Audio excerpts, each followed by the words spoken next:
अस्सलाम वालेकुम। क्या हाल है आप सबके? ठीक ठाक।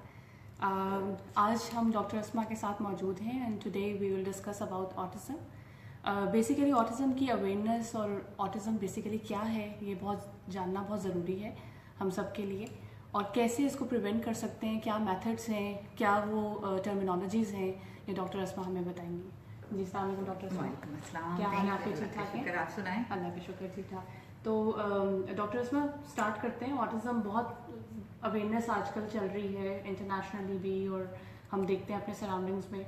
तो क्या basically autism is spectrum is what is that actually? क्या इसके वो हैं, इसकी ब्रीफ बताएं ज़रा कि क्या है ये। Thank you very much. पहले तो कि आज बहुत से लोगों ने इस टॉपिक के बारे में रिक्वेस्ट भेजी और हम लोगों ने डिसाइड किया कि इस टॉपिक पे बात की जाए। पहले तो सबसे बड़ी बात ये है कि ये समझना कि इसकी अहमियत कितनी ज़्यादा है। उसकी हम ये रीज़न कह सकते हैं कि हम बहुत ज़्यादा अपने इर्द गिर्द ये स्पेक्ट्रम, ये डिसऑर्डर बहुत ज़्यादा देख रहे हैं, बहुत ज़्यादा तादाद में हमें मिल रहा है, हमें नज़र आ रहा है। बहुत सा डायग्नोस हुआ है और बहुत सा डायग्नोस हुआ नहीं है। तो लेकिन उससे वहाँ तक जाने के लिए पहले समझना पड़ेगा कि what is actually autism is, जो कि आपका क्वेश्चन है कि ये क्या है। और आज हम इसको इतनी आसान सिंपल उर्दू में इसके बारे में बात करेंगे। आप अपने क्वेश्चन भी बीच में भेजते रहें कि ये ज़रूरी नहीं है कि आपके बच्चे को है या आपकी फैमिली में है तो ही आपको ये इसके बारे में जानना नहीं। आपके लिए बहुत ज़रूरी है, किसी को किसी वक्त भी आपको पता चल सकता है आने वाले बच्चों में, किसी फैमिली के अंदर, ताकि आपको अंदाज़ा हो कि कैसे इसको ट्रीट करना है। तो उसमें थोड़ी सी इंग्लिश टर्म ऐसी हैं आएंगी जो कि जिसका उर्दू में तर्जुमा करना नामुमकिन है, वो है ही नहीं हमारे पास। तो उसमें हमें, और मेरा ख्याल है पेरेंट्स के लिए वो सीखनी बहुत ज़रूरी है, क्योंकि जब वो जाएं डॉक्टर्स के साथ जाके मिलें तो उनको पता हो कि डॉक्टर क्या कह रहा है। तो इससे कहा जाता है ऑटिज़म स्पेक्ट्रम डिसऑर्डर है। ये स्पेक्ट्रम पे रहता है, फ्लक्चुएट होता रहता है। ये एक न्यूरो डेवलपमेंटल डिसऑर्डर है जिसकी बहुत ज़्यादा वेरी डिग्रीज जो हैं वो डिफरेंट टाइप्स होती हैं। अब 3 टाइप के इसके अंदर प्रॉब्लम्स आएंगी। देखें, एक सोशल इंटरेक्शन होती है। सोशल इंटरेक्शन बहुत बेसिक चीज़ है हमारी ज़िंदगी गुजारने के लिए। और जब बच्चा छोटा होता है, आप देखते हैं सबसे पहले जब बच्चा छोटा होता है तो वो अपनी आई कांटेक्ट बनाना शुरू करता है अपनी माँ के साथ, बाप के साथ। फिर वो जैसे ही अपने फेमिलियर फेसेस को देखता है, आप नोटिस करते हो कि सबसे पहले हंसता है और हम कितने खुश होते हैं, देखो बच्चा हंसना, एक्सप्रेशन सेट करता है। तो इसका मतलब ये है कि बच्चा जो है सोशल इंटरेक्शन तब से शुरू कर रहा है। लेकिन जो बच्चा ऑटिस्टिक होगा या जिसके अंदर सिम्टम होंगे उसमें सोशल इंटरेक्शन ये नहीं है। तो ये एक चीज़ आ गई, ठीक है। फिर verbal and non verbal communication. अच्छा, उसमें बहुत से क्यूज होते हैं। बहुत से लोगों को हम सलाम कहते नहीं है कि अस्सलाम वालेकुम, हर एक को नहीं कहते। बहुत से लोगों को हम नॉट करते हैं, बॉडी लैंग्वेज होती है, मुख्तलिफ तरीके से कहते हैं। किसी को कह देते हैं दरवाज़ा खोलने के लिए कह देते हैं, इस तरह इशारा कर देते हैं। फ़ोन के लिए कभी ऐसे इशारा करते हैं। तो बहुत से verbal and non verbal cues देते हैं हम एक दूसरे को। ऑटिज़म में ये डिसऑर्डर में ये भी कैपेबिलिटी नहीं होती, तो ये भी एक लिमिटेशन है। और फिर जो तीसरा सबसे बड़ी डिग्री है वो ये है कि रेपिटेटिव बिहेवियर, बहुत ज़्यादा रिपीट करता है बच्चा एक ही बिहेवियर। आप ये समझ लें कि हम जब सिम्टम्स डिटेल से हम बात करेंगे तो मैं आपको बताऊंगी कि कोई भी एक काम करना, जैसे अगर हाथ हिला रहा है, कानों के साथ खेल रहा है, बहुत से बच्चे जो पलकें नोच रहे हैं, बाल, वो करते चले जाते हैं। अच्छा। बहुत ही रेपिटेटिव। तो 3 चीज़ें इसमें आप इस न्यूरोलॉजिकल डिसऑर्डर में 3 चीज़ें हैं। एक तो social interaction, verbal and non verbal cues को समझना, और तीसरा जो है वो रेपिटेटिव बिहेवियर होता है। अब हम इसके बारे में थोड़ी सी बात कर लेते हैं कि कॉजेज क्या हैं इसकी, ठीक है। हर तरफ देखा जाता है, सबसे पहले पेरेंट्स आके ये कहते हैं क्लिनिक में भी कि क्यों हो गया, क्यों हुआ, हमने क्या खाया ऐसा, क्या किया कि क्यों हो गया। देखिए, इतनी रिसर्च है इसके ऊपर, जितने भी मेंटल डिसऑर्डर इस वक्त हैं उसमें सबसे ज़्यादा रिसर्च जो है और इन्वेस्टमेंट जो है वो ऑटिज़म में हो रही है, इसकी प्रिवेलेंस की वजह से। लेकिन इस वक्त पहले कहा जा रहा था, कुछ 10-15 साल पहले ये बात हो रही थी कि वैक्सीनेशन की वजह से ऑटिज़म जो है वो डेवलप हो रहा है। वैक्सीनेशन ना होने की वैक्सीनेशन होने की वजह से, चंद वैक्सीनेशन ऐसी थी जिनकी वजह से बच्चों के अंदर डेवलप हो रहा था। जैसे पेरेंट्स में थी और बाद में जब बेबीज हुए तो उसमें हो रहा था। लेकिन उसके ऊपर बहुत सी रिसर्च ये क्लियर कर चुकी कि नहीं, वैक्सीनेशन ये एक मफरूजा था, थ्योरी थी जो कि क्लियर साबित हो चुकी है कि ये गलत है। ओके, फिर उसके बाद इसमें ये कहा गया कि जी बहुत ज़्यादा जो है ग्लूटेन, जिस डाइट में ग्लूटेन डाइट वाली डाइट है वो कर रही है। तो हम लोग बहुत एक ज़माना ऑटिस्टिक बच्चों को ग्लूटेन फ्री डाइट पे रखा गया। हर बड़े सेक्टर ने, हॉस्पिटल ने, पेरेंट्स ने बच्चों को बेशुमार खाने की चीज़ों से महरूम कर दिया कि ग्लूटेन फ्री। रिसर्च ने साबित किया कि उसका भी कोई खास ताल्लुक नहीं है। उसके साथ ये भी हो गया। ये एबनॉर्मेलिटीज जो हैं ये ब्रेन डेवलपमेंट, जब हमारा ब्रेन डेवलप हो रहा होता है तो स्कैन से और एमआरआई से पता चलता है कि ये ब्रेन के अंदर एबनॉर्मेलिटीज हैं। क्योंकि जो सोशल इंटरेक्शन की हमने बात की, रेपिटेटिव बिहेवियर की बात की, वर्बल नॉन वर्बल कम्युनिकेशन की अंडरस्टैंडिंग, तो ये सारी हमारी जहनी इस्तेदाद और सलाहियतें हैं जो कि उस तरह से नहीं काम करती बच्चों में जैसे नॉर्मली करती हैं। बाय बर्थ बेसिकली देखा जाए तो बाय बर्थ हो जाता है। जी बिल्कुल। फिर इसके अंदर जेनेटिक्स का काम आता है, जैसे अगर एक भाई को है तो फिर चांसेस हो सकते हैं कि दूसरे में है, या अगर माँ बाप में किसी को है और माइल्ड ही था, ठीक है, पुपी खाला में किसी को है था, डायग्नोज हुआ या नहीं हुआ, देखें अब तो बहुत डायग्नोज जल्दी होने लगे, लेकिन इससे पहले डायग्नोज होने का मसला बहुत ज़्यादा था। इवन पाकिस्तान की तो अलग बात है, इवन आप यहाँ पर देख लें यूएई में, या इससे पहले मैं यूएसए में काम करती रही हूँ, वहाँ पर भी हमें जो अडल्ट थे उनमें बहुत टाइम लगा है, इतनी जल्दी डायग्नोज नहीं हुआ, जिस तरह अब तो 1 साल की उम्र में डायग्नोज होना शुरू हो और डॉक्टर्स में ये टर्म इतनी आम थी भी नहीं पहले। इसकी वजह यही थी क्योंकि डायग्नोज नहीं हुआ था, लोगों को पता नहीं। अब आपको हर तरफ पता चलता है, ये टर्म हर जगह आपको समझ आती है। जी अच्छा, नेक्स्ट क्वेश्चन बताइए कि what's the changes in autism diagnosis में। हाँ जी, मतलब क्या क्या जब आप ये क्वेश्चन अभी कर रही थी कि ये हमने सुना नहीं, पहले मुख्तलिफ टर्म्स आप सुनते थे, ठीक है, जो हमारा मैनुअल है साइकोलॉजिस्ट का, जो हमारी बाइबल है, जिसे हम देखते पढ़ते और जानते हैं, जो हमें एक क्राइटेरिया दिया जाता है कि इस तरह से हमने डायग्नोज करना है, उसके हिसाब से उसमें टर्म्स आती हैं, उसमें कैसे कि ये सिम्टम्स हैं तो आपको डायबिटीज है, ये सिम्टम्स हैं तो आपको कैंसर हो गया, आपको अपने ब्लड सेल से पता चल जाता है, ये कमी बेशी है तो आपको ये बीमारी। इस तरह साइकोलॉजिकल डिसऑर्डर्स में भी इतने सिम्टम्स हैं या नहीं है, नंबर्स पे बेस होता है। तो इससे DSM, इसके नंबर्स होते हैं। DSM 5 जो हमारा, जिस बुक को हम अब फॉलो करते हैं, उसमें इससे पहले जो था उसमें 3 मेजर जो चेंजेस हैं वो ऑटिज्म के अंदर आए हैं। पहले 3 कैटेगरीज में आया करता था। एक होता था एस्पर्गर, एक होता था pervasive developmental disorder not otherwise specified, PDD NOS कहलाता था, और एक होता था ऑटिज्म। तो इसमें बहुत ज़्यादा, चूँकि मुख्तलिफ बाहर के मुल्कों में तो चूँकि इंश्योरेंस बेस्ड होता है, और किस डिसऑर्डर को किस स्पेक्ट्रम में इंश्योरेंस कवर करती थी, किस में नहीं करती थी। कुछ स्कूल जो होते थे वो PDD NOS को एक्सेप्ट कर लेते थे, ऑटिज्म को एक्सेप्ट नहीं करते थे, और बहुत से स्कूल आस्पर्गर कहते थे। आस्पर्गर का वो होता था कि हाई फंक्शनिंग है, इसको ऑटिज्म है, पर ये हाई फंक्शनिंग स्मार्ट बच्चा है। So these are the levels, ये लेवल्स थे पहले।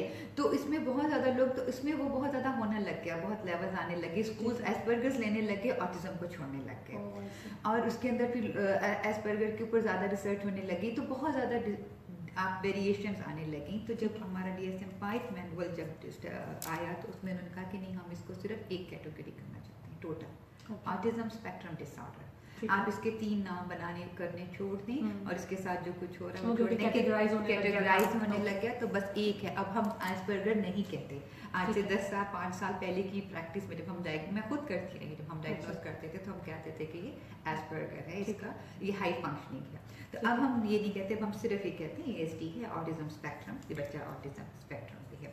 फिर उसके अंदर जो पहले मैंने आपको शुरू में बताया कि कम्युनिकेशन जो था, कम्युनिकेशन बहुत ज़्यादा मिसडायग्नोज हुआ, communication disorder as a autism disorder. ठीक है, आप देखिए ना, हर कोई सीखता है, कोई भी चीज़ जो है वो हर पे आखिर नहीं होती, कोई किताब, कोई मेडिसिन हर पे आखिर नहीं होती। तो जब बहुत से बच्चों को सिर्फ कम्युनिकेशन का प्रॉब्लम होता था, उनके अंदर बाकी चीज़ें नहीं होती थी, लेकिन वो लगता ऐसा था बिहेवियर की वजह से कि वो ऑटिज्म की कैटेगरी में आ जाते थे, तो वो कैटेगरी अलग कर दी गई है।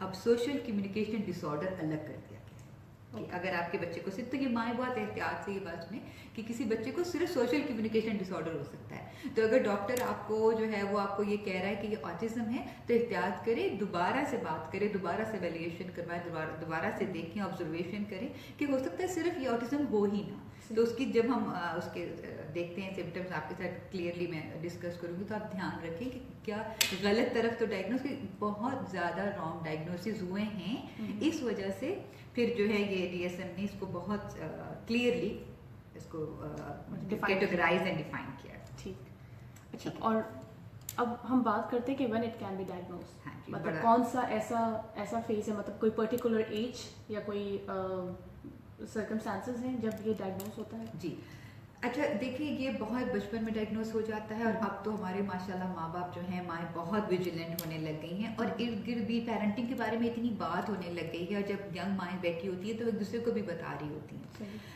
जो डेवलपमेंटल पीडियाट्रिशियन है वो बहुत इंपॉर्टेंट है यंग माँ की ज़िंदगी में। हमेशा डेवलपमेंटल पीडियाट्रिशियन के पास जाया करें, और पीडियाट्रिशियन जो है वो हमेशा मेजर करते हैं कि सिर्फ ये नहीं है कि सिर्फ चेक कर लिया बच्चा ठीक है, नहीं, वो मेजर करते हैं कि बच्चा बैबलिंग करने लग गया, स्माइल करने लग गया, आई कांटेक्ट करने लग गया, प्रॉपर टाइम पे क्रॉलिंग कर रहा है, प्रॉपर टाइम। तो ये सारे जो माइलस्टोन होते हैं बच्चे की डेवलपमेंट के, ये बहुत इंपॉर्टेंट होते हैं किसी भी किस्म के मेंटल डिसऑर्डर, फिजिकल डिसऑर्डर को डायग्नोस करना। लेकिन हमारे यहाँ यूजुअली कोई भी माइलस्टोन थोड़ा लेट स्टार्ट हो रहा है तो हम वैसे भी परेशान हो जाते हैं। लाइक 1-2 महीने का डिफरेंस अगर आ रहे हैं, वो उसने चलना भी शुरू नहीं किया, तुम्हारे बच्चे ने कब चलना शुरू किया था, ये बोल नहीं पा रहा, तो इस तरह भी हो जाता है। इस तरह बहुत ज्यादा हो जाता है, थोड़ा सा नहीं हो जाता। हमारे पास बहुत ज्यादा नर्वस माएँ आ जाती हैं, ये कैसे हो गया, ऐसा तो नहीं, मेरा बच्चा क्यों ऐसे कर रहा है, वो मेरी दोस्त का बच्चा कर रहा है तो मुझे लग रहा है मेरा बच्चा क्या कर रहा है। तो ओवर थिंकिंग करने की भी जरूरत नहीं, ओवर ऑब्जर्व करने की जरूरत नहीं है। लेकिन जब जहाँ तक ऑटिज्म की बात है तो एज अर्ली एज 1 साल से लेकर 1.5 साल की उम्र में आपको सिम्टम्स नजर आने शुरू आ जाते हैं।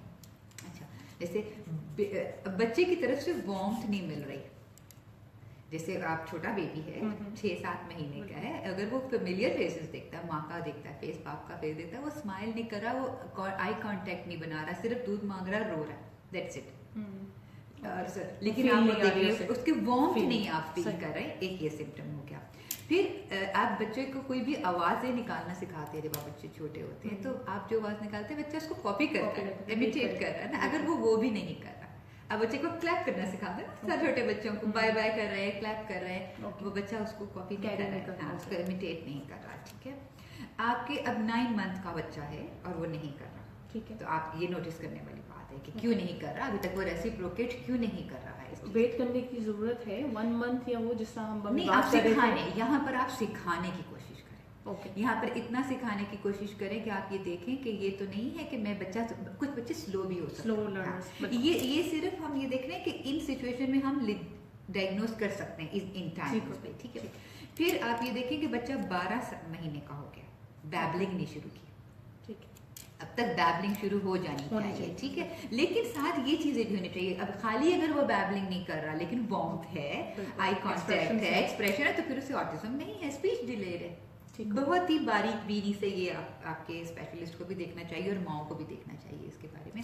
फिर उसके बाद आप ये देख रहे हैं कि 24 महीने का हो गया बच्चा, ठीक है, लेकिन उसके अंदर अभी भी जो है वो चीजें रिपीट नहीं कर रहा, या 2 वर्ड जो फ्रेजेस हैं वो उसने बोलना नहीं शुरू किया। बच्चा पानी, माँ बाप का लफ्ज तो कहना शुरू कर ही देता है, तो अब 2 साल का हो गया, लेकिन चंद एक चीजें वो नहीं कर रहा, और यहाँ पर वो ये भी नहीं कर रहा, आई कांटेक्ट भी नहीं कर रहा, वार्मथ भी नहीं कर रहा, इमिटेट नहीं कर रहा, कम्युनिकेट नहीं कर रहा। तो यहाँ पर आप देख रहे हैं फिर इसी थोड़ा बड़ा होता जा रहा है, और आपने ये देखा कि आपका बच्चा पहले चंद लफ्ज बोलता था, अब वो लूज कर रहा है, वो भी नहीं है। आप माइंड नोटिस करती हैं कि ये तो पहले मामा कहता था, और अब ये जब 36 महीने का हुआ है या 30 महीने का हुआ है, तो ये वो भी स्किल, अपनी सीखी हुई स्पीच जो है वो लूज कर रहा है। ये आई कांटेक्ट करना शुरू किया था और वो उसको लूज करना शुरू कर दिया है, ठीक है। या पॉइंट कर रहा था कि मुझे ये चाहिए, बच्चे पॉइंट करना शुरू कर देते हैं इस उम्र में, खुद ही ग्रैब करना शुरू कर देते हैं, तो फिर आपने ये नोट करना है। ये आपने देखना है कि there no biological markers for autism, biological आपको नजर नहीं आने हैं, ये बिहेवियर इंडिकेशन, फिजिकल कोई ऐसी आपको उसकी माशाल्लाह टांगे, हाथ पांव, वो चल रहा है, खा पी रहा है, स्मेल कर रहा है, सब कुछ, लेकिन ये आपका बिहेवियर है, बच्चे का बिहेवियर आपने नोट करना है। तो उसमें से आपने ये, आप बहुत सी माएँ आती हैं जो कह रही थी कि बच्चा रोता चला जा रहा है, रोता चला जा रहा है, तो जरूरी नहीं कि रोना सिर्फ ऑटिज्म हो, उसका बाकी बिहेवियर आपने चेक करना है कि कैसे रो रहा है, रोते हुए किस किस्म का बिहेवियर है। तो combination of 2-3 symptoms can lead to, हाँ, 2-3 बहुत सिवियर इंटेंसिटी भी होनी चाहिए इसके अंदर, इंटेंसिटी यानी बच्चे ने आपके साथ एक टाइम पे आई कांटेक्ट किया और इस वक्त आपने उसके आगे टीवी लगाया हुआ, या आजकल आपने सारे बच्चों के हाथ में गैजेट पकड़ाए हैं, बच्चा आपको आई कांटेक्ट नहीं कर रहा और आप परेशान हो रहे हैं कि जी, या तो गलती है ना कि आप उससे पहले गैजेट लेंगे तो वो आपसे आई कांटेक्ट करेगा ना, ये भी आपने इन चीजों का भी ध्यान रखना है। फिर जो जैसे मैंने आपको बताया कि जॉइंट अटेंशन है, जैसे आप बच्चे के हाथ में कुछ चीज पकड़ा और आप बच्चे का नाम ले रही हैं, तो बच्चा ये कह सकता है ऐसे कर रहा है, तो उसका मतलब है कि दो जगह वो अटेंशन ले रहा है। लेकिन ऑटिस्टिक बच्चा जो होता है उसकी जॉइंट अटेंशन मुश्किल होती है, वो दो जगह अपनी अटेंशन नहीं ले सकता। बच्चे ने हाथ नहीं पकड़ा हुआ है, आप कहती है जाकर दरवाजा खोल दो, तो वो ये भी करता जा रहा है और दरवाजा भी खोल रहा है। Okay, multitasking kind of. नहीं कर सकता। ओके, ठीक।